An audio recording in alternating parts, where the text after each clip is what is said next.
ದಾಖಲೆ ಪತ್ರ ಲ್ಯಾಮಿನೇಷನ್ ಮಾಡುವಾಗ ತಾಂತ್ರಿಕ ದೋಷದಿಂದ ಸುಟ್ಟು ಹೋದ ವಿಚಾರಕ್ಕೆ ಸಂಬಂಧಿಸಿದಂತೆ ಗ್ರಾಹಕರು ಹಾಗೂ ಅಂಗಡಿ ಮಾಲೀಕರ ನಡುವೆ ವಾಗ್ವಾದ ನಡೆದು ಪರಸ್ಪರ ಹಲ್ಲೆ ನಡೆಸಿದ ಘಟನೆ ಪುತ್ತೂರಿನ ದರ್ಬೆಯಲ್ಲಿ ಆಗಸ್ಟ್ 21ರ ಮಧ್ಯಾಹ್ನ ವೇಳೆ ಸಂಭವಿಸಿದೆ. ಸುಳ್ಯ ಮಂಡೆಕೋಲು ನಿವಾಸಿಗಳಾದ ಮುಬಾಶಿರಾ ಫಾತಿಮಾ ಎಂಬವರು ಪುತ್ತೂರಿನ ದರ್ಬೆಯಲ್ಲಿರುವ ಅಂಜನಾ ಪೈ ಎಂಬವರಿಗೆ ಸೇರಿದ ಡ್ರೀಮ್ ಡೆಸ್ಟಿನೇಷನ್ ಡಿಜಿಟಲ್ ಸೇವಾ ಕೇಂದ್ರ ಅಂಗಡಿಗೆ ತೆರಳಿ ಕೆಲವು ದಾಖಲಾತಿಗಳನ್ನು ಜೆರಾಕ್ಸ್ ಹಾಗೂ ಲ್ಯಾಮಿನೇಷನ್ ಮಾಡಲು ನೀಡಿದ್ದರು. ಈ ವೇಳೆ ಒಂದು ದಾಖಲೆ ಪತ್ರ ತಾಂತ್ರಿಕ ದೋಷದಿಂದ ಸುಟ್ಟು ಹೋಗಿದೆ. ಈ ವಿಚಾರವಾಗಿ ಗ್ರಾಹಕರು ಹಾಗೂ ಅಂಗಡಿಯ ಅಂಜನಾ ಪೈ ಮತ್ತು ಅವರ ಮಗ ಸುದರ್ಶನ್ ಪೈ ನಡುವೆ ತೀವ್ರ ವಾಗ್ವಾದ ನಡೆದು ಪರಸ್ಪರ ಹಲ್ಲೆ ನಡೆಸಿದ್ದಾರೆ. ಘಟನಾ ಸ್ಥಳದಲ್ಲಿ ಸಾರ್ವಜನಿಕರ ಗುಂಪು ಸೇರಿದಾಗ ಸ್ಥಳಕ್ಕೆ ಧಾವಿಸಿದ ಪುತ್ತೂರು ನಗರ ಠಾಣಾ ಪೊಲೀಸರು ಪರಿಸ್ಥಿತಿ ತಿಳಿಗೊಳಿಸಿ ಎರಡೂ ಕಡೆಯವರಿಗೆ ಠಾಣೆಗೆ ತೆರಳಿ ದೂರು ನೀಡುವಂತೆ ಸೂಚಿಸಿದ್ದಾರೆ. ಆದರೆ ವಿಚಾರಣೆಗಾಗಿ ಸುದರ್ಶನ್ ಪೈ ಅವರನ್ನ ಠಾಣೆಗೆ ಕರೆತರುವ ವೇಳೆ ಸ್ಥಳದಲ್ಲಿದ್ದ ಕೆಲವು ಸಾರ್ವಜನಿಕರು ಪೊಲೀಸರ ಕರ್ತವ್ಯಕ್ಕೆ ಅಡ್ಡಿಪಡಿಸಿದ್ದಾರೆ.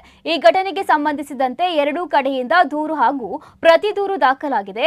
ಅಲ್ಲದೆ ಪೊಲೀಸರ ಕರ್ತವ್ಯಕ್ಕೆ ಅಡ್ಡಿಪಡಿಸಿದ ಹಿನ್ನೆಲೆಯಲ್ಲಿ ಮತ್ತೊಂದು ಪ್ರತ್ಯೇಕ ಪ್ರಕರಣವನ್ನ ದಾಖಲಿಸಿಕೊಳ್ಳಲಾಗುತ್ತಿದೆ. ಅಂಗಡಿಯಲ್ಲಿರುವ ಸಿಸಿಟಿವಿ ದೃಶ್ಯಾವಳಿಗಳನ್ನು ಪರಿಶೀಲಿಸಿ ಮುಂದಿನ ಕಟ್ಟುನಿಟ್ಟಿನ ಕಾನೂನು ಕ್ರಮ ಜರುಗಿಸಲಾಗುವುದು. ಘಟನೆಗೆ ಸಂಬಂಧಿಸಿದಂತೆ ಸಾರ್ವಜನಿಕ ಜಾಲತಾಣಗಳಲ್ಲಿ ಯಾವುದೇ ಸುಳ್ಳು ವದಂತಿಗಳನ್ನು ಪ್ರಸಾರ ಮಾಡಿದ್ರೆ ಅವರ ವಿರುದ್ಧ ಕಠಿಣ ಕಾನೂನು ಕ್ರಮ ಕೈಗೊಳ್ಳಲಾಗುವುದು ಎಂದು ಪೊಲೀಸ್ ಇಲಾಖೆ ಎಚ್ಚರಿಸಿದೆ.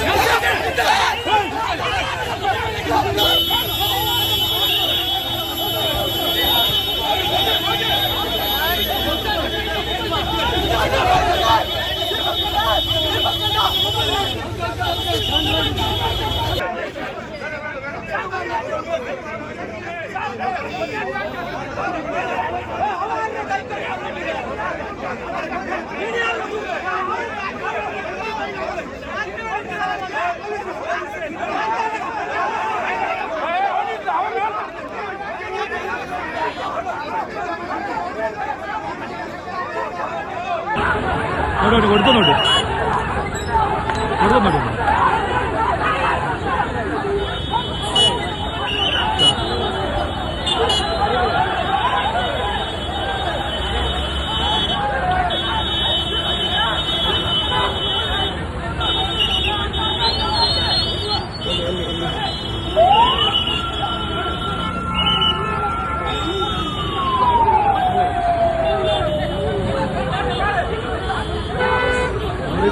ಅಂಗಡಿ ನೋಡ್ತಾ ಇರ್ತಾರೆ.